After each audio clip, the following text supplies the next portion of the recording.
And now, it's Car Concerns with the award-winning new car dealer, Harry Douglas. And now, your car star, here's Harry. I have a guest this morning, and his name is John Leverett, and he is with Panoz. Is that right, John?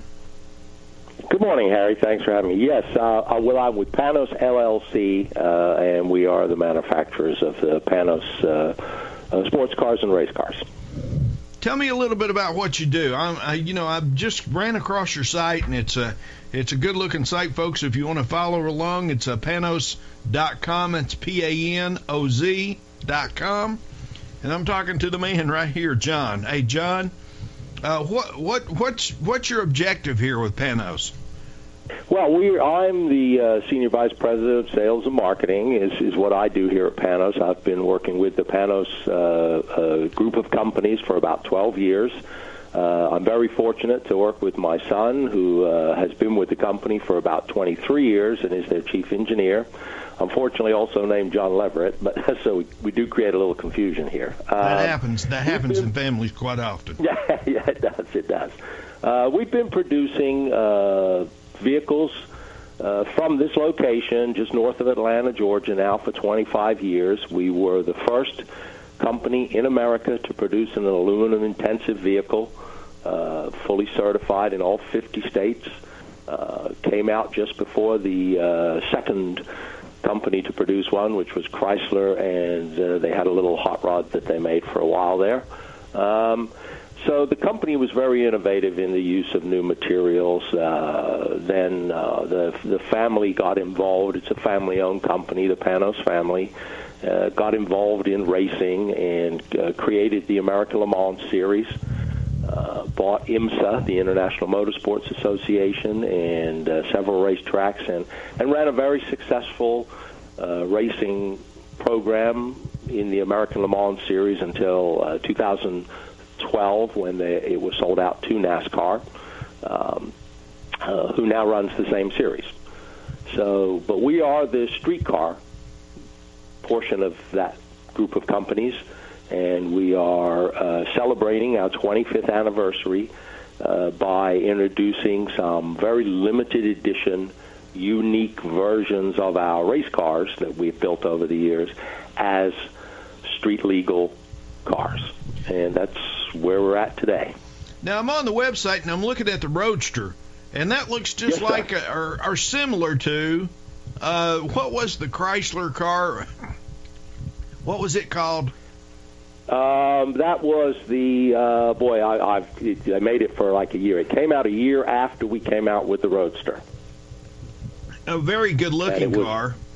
Yeah, my brother had one of them. I never owned one of them. But it's the difference between us and the little Chrysler car was the Chrysler was a little 6-cylinder automatic, but it looked like a big hot rod, and our car was a big V8 with a manual transmission and was a real fun car to drive. We used to call it a four-wheel motorcycle.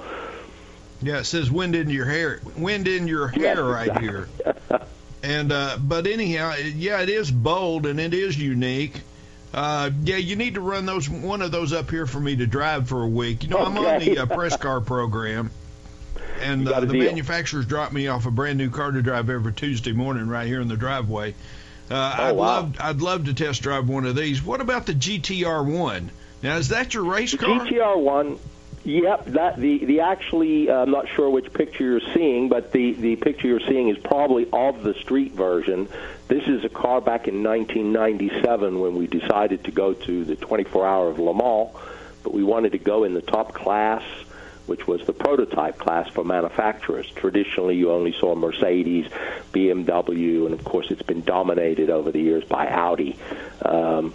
This is really for the big manufacturers, but Mr. Panoz decided, no, I want to go do that. I want to prove that an American V8 front-engine car can compete in the world as well as anything else. And they went to Le Mans in 97 with the GTR1 race car, but in order to race, they had to build and sell at least one car that was legal for the road. And so the car that you see there was built sold actually and homologated for the road in England, and driven to Le Mans, where the company purchased it back and went on to have a 10-year history of running at Le Mans and being the fan favorite with the big American V8 at Le Mans. I tell you what, that is. We are reproducing that car for the street in a very limited number. That's a fantastic looking car. It looks almost too bad for the road. Right. Well, Harry, we would have to make a few adjustments to that splitter on the front. Okay, what about the Spider GT? Now that has a very it looks like a Viper. That's the perfect car. That is our car. That is the car we're getting ready to launch as our first 25th anniversary limited edition car here on April the 3rd at an event we will be having at our new facility here. That car represents everything we've learned over the last 20-some years of building specialty, high-end, very safe, very unique vehicles, in that the chassis is all aluminum and carbon fiber, as our cars were from 1992 through 2007. And the bodywork on that is all carbon fiber right off of our Le Mans winning race car. So you get a truly unique, modern driving car that you can drive every day that looks and has many of the features of a race car. Some of the features being ultra lightweight, ultra high strength, and extreme levels of safety that you don't normally find in a traditional street car. Now, you probably don't want to talk about this, but I'm going to ask you anyhow if you don't want to answer. Sure. But can you give me the price point on that? The price point on that car, fully equipped, will run right around $225,000. $225,000. It looks like a $225,000 vehicle. Well, thank you. I appreciate it. It actually, obviously, for a lot of people, that sounds like a car in the higher price range. But if you compare it to other limited production, I don't want to call it a collector car because it probably will become one because there's so few of them going to be made. But if you compare that to those cars, I always used to laugh. I used to see a television commercial where some investment company was trying to stop people from investing in certain ways and recommend they invest with them, and they always showed a man looking at an exotic car through a car dealership window, and they said, no, don't waste your money on that. Ironically, the car that was pictured in the ad is worth about $13 million today and cost $3,000 when it was new. So it would have been a good investment. Now then, over here you've got just a regular Spider, and I'm sure it's not regular, but it's uncompromised performance, unrivaled luxury. Tell me about that vehicle. Yeah, that's basically the same chassis. The difference there is it's got a slightly smaller engine. It's the bodywork on that car is all wait a minute. aluminum. You say slightly smaller engine. What size engine would that be? In the first Spider that you spoke about, the GT, you're looking at from 600 to 800 horsepower. You have a choice of two engines. In the regular Spider, is it a V8 or a V10? Is it a V8 or a V10? They're all V8, sir. Mm-hmm. All V8. Yep. Hey, we're coming up against a break right here. Hey, I'm talking to John Leverett. He's with Panoz Cars. And I tell you what, go to Panoz.com and you can see some fantastic looking vehicles. I'll be right back with John right after the break. I'm Harry Douglas. This is Car Concerns Radio. When your money's on the line, call the line that's on the money. That's Car Concerns. This is Car Concerns with your host, Harry Douglas. Now, here's Harry. Okay, here we are back with Car Concerns Radio USA. Hey, we're rolling right through the program already this morning. Hey, we'll come up on the opening bell right here in about 10 or 15 minutes. But anyhow, I'm talking to John Leverett of Panoz. What's the official name, John?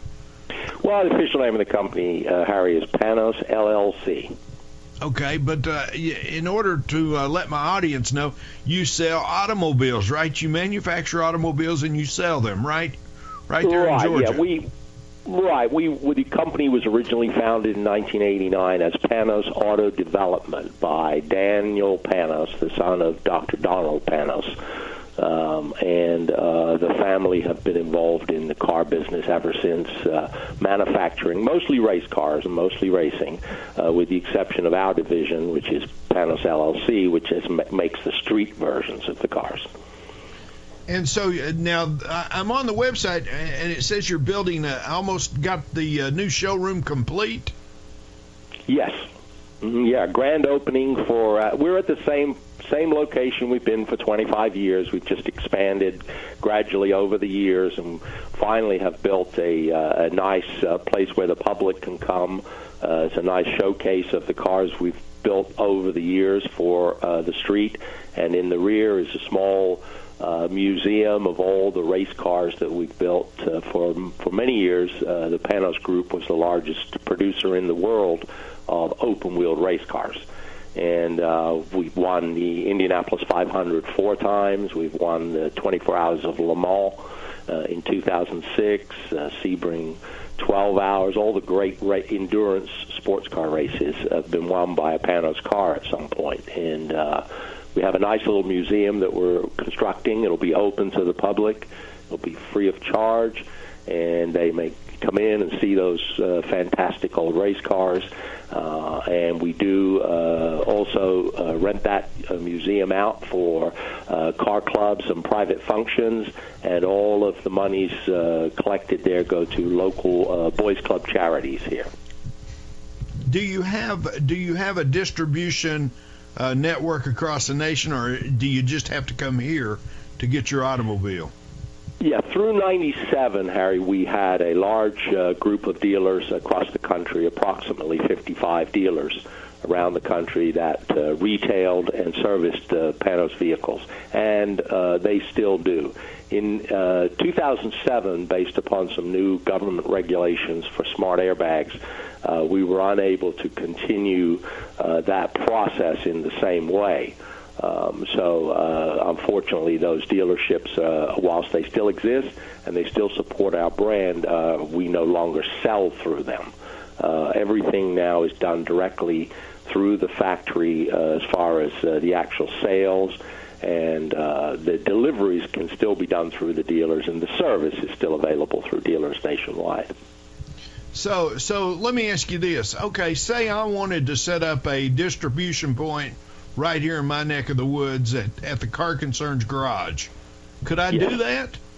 Yes, there's a way we could do that. Yeah, we're Harry. I mean, we're very big in support of House Bill HR 3274, which it was put through about 4 years ago. They've been trying to get this through the U.S. Congress to support the expansion of small volume vehicle manufacturing in the United States, much the way it is in the rest of the world, where if you're building under 500 cars and you meet all the federal regulations, you get some sort of a break in some of the testing and some of the equipment that you have to have on the car.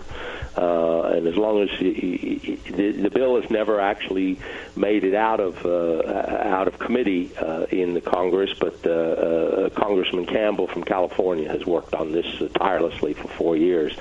I mean, it's a multi-billion-dollar business in Europe, small volume manufacturing. And when I say small volume manufacturing, I'm talking about properly built, safe, tested cars with less than 500 units a year being made.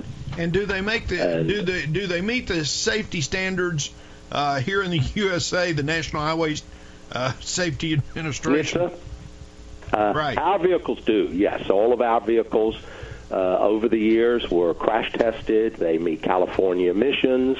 They meet every regulation, and in fact, we're very, very, very proud of the fact that as a convertible, our original Panoz Esperante received some of the best numbers in the head injury criteria crash test which is the main test that you always depict on television, with the car hitting the wall and the whole front folding in and the injury to the dummy. We rank in the top 1% of cars sold in the United States in 2007 when last time we did that test. I tell you what, that's a very intriguing car. I tell you what, I'd love to drive one. It's a good-looking car, folks. If you go to Panoz.com, you can look and see what I'm talking about. If you want more information from John, you can contact me, Harry at CarConcerns.com, and I'll put you right in contact with him. Or you can call me at 1-855-CAR-CONCERNS just anytime. Hey, John, what else is going on with Panoz? Well, the Panoz group of companies are heavily involved in a new project called the Delta Wing Project. Okay. Delta Wing Project is if you may have seen it ran at Le Mans last year, and it will run actually this weekend at the 12 Hours of Sebring. They're trying to show that the world of the automobile is not all about a sudden switch to electric or a sudden switch to CNG or a sudden switch to this. Right. That you can be more effective, more efficient with what you have. And so they have a dramatically unique, aerodynamically designed vehicle that consumes 30% less fuel, 30% less tires, and gives you great performance. And you don't have to change the infrastructure of the world. You don't have to discard old batteries and figure out what you're going to do with them. You don't have to change the American culture of the automobile in order to be more efficient, to be more green, and to get a better bang for your buck out of the fuel. And that's an exciting project. It's not handled here in this particular factory, but it's in a factory about a mile down the road that Dr. Donald Panoz is working on. I tell you what, it's very interesting. The more I go over this information with you, the more excited I get about this automobile. I was a new car dealer for over 25 years. I don't know if Myron told you that or not. Yes, he did mention that you were a new car dealer. Yeah, and well, I'm no longer. I am no longer a new car dealer. I was a new car dealer. I retired in 2001, and I started doing this show in 2003. But I tell you what, this car here has got me excited, folks. Excuse me. Go to Panoz.com, Panoz.com. If you want more information on it, call me, Harry at CarConcerns.com, or pick up the phone, toll free, 1-855-CAR-CONCERNS. Hey, I want to drive one of these cars. If I come down to Georgia, will you put me in one? Yes, sir. You got a deal. I tell you what, John, thanks for being with us on Car Concerns this morning. I'm Harry Douglas. This is Car Concerns. When your money's on the line, call the line that's on the money. It's Panoz.com, folks. I'll be right back after the break.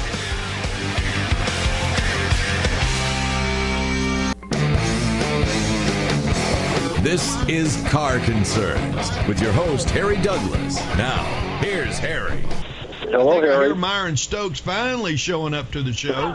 Welcome to the show, Myron. Harry, I am still in Washington. I was in an early meeting, and before I knew next time you book a guest on this show, I want you to show up, okay? I had to wing that. I had to wing that interview.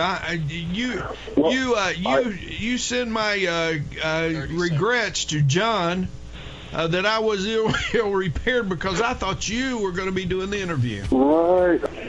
Well, the Panoz is a fabulous automobile. You know, the aluminum intensive vehicle, the AIV, and I've had the privilege of knowing Dr. Don Panoz and having and interacting with his organization since 1998, and I've always been impressed with the man and his product, and he's always looking for new opportunities, new ways to either help humanity or to enhance the enjoyment of the driver. I mean, he's created an exciting lineup of cars. He has been a strong force in the advancement of motorsports. Look at the American Le Mans series. I was amazed that they've run these cars in the Le Mans. Yes. So we absolutely, now that although the American Le Mans series has been absorbed into the NASCAR series with Grand Am, I was concerned that the brand would be lost, American Le Mans series, but NASCAR has wisely chosen to keep that brand, if I understand it correctly. So we are very much interested in having the American Le Mans and Grand Am series for the Phoenix proposed 36-hour race. So we certainly want them to be an integral part of that. And Don has forgotten more about racing than what most people know. So we actively encourage the involvement of the Panoz people in that great quest for returning motorsports to the streets of Phoenix and the building of the racetrack city on tribal lands. So, but yeah, I'm glad you had the conversation with him. We talked for about 45 minutes yesterday about forthcoming marketing strategies, the forthcoming rollout of the Esperante, the grand opening on April 3rd in Georgia. So that's going to be a pretty exciting program, and I hope you can get there, Harry, for that, and we can talk about that further. But I think I will put it on my calendar and try to make that event, because I tell you what, the more I talk to him, the more I talk to John about these vehicles, the more interested I became. And, we talked about the power in these vehicles. We talked about the price points and, very good-looking automobile. And I think it would sell. Oh, no, they're doing fine. They're doing fine with them. But you could almost call this a reinvention of the Panoz brand. And I'm just, we certainly are looking forward to the successful launch of the new Esperante. We and certainly wish the Panoz organization well for all their great efforts. And as I said, we had a little discussion about the fact that Dr. Panoz is the inventor of the nicotine patch. Right. But that's another story. Did he invented that? Yes, he did. Wow. Yeah.